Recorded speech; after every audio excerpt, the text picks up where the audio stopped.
मुकम्मल आईनी तरमीम मंजूर नहीं। अमीर जमात इस्लामी हाफिज नईमुर रहमान का दो टोक मौक़िफ़ सामने आ गया। कहा कि हुकूमत मर्जी के फैसले लेने के लिए आइन से छेड़छाड़ कर रही है। मंसूरा लाहौर में मीडिया से गुफ्तगू करते हुए बिलावल कहते हैं कि तरमीम पर पीपी और मौलाना का 100% इत्तफाक है। बैरिस्टर गौहर कह रहे हैं कि फजलुर रहमान से इत्तफाकी राय हो गया। राना सनाउल्लाह कहते हैं मौलाना ने हुकूमत के मुसव्विदे से इत्तफाक कर लिया। उन्होंने खदशे का इजहार किया कि आईनी तरमीम के बाद चीफ जस्टिस का तकर्रुर सीनियरिटी पर नहीं होगा। आईनी तरमीम का मकसद मर्जी की अदलिया है।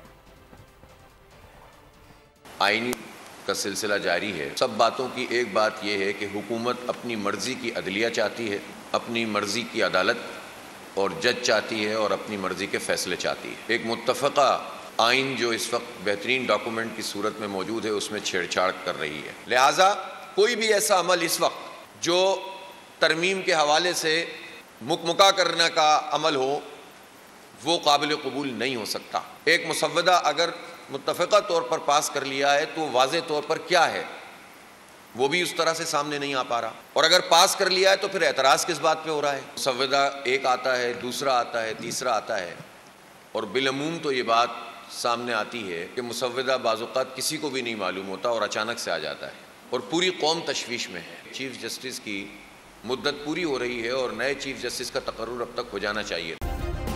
सब्सक्राइब करें और बेल दबाएं ताकि कोई खबर रह न जाए।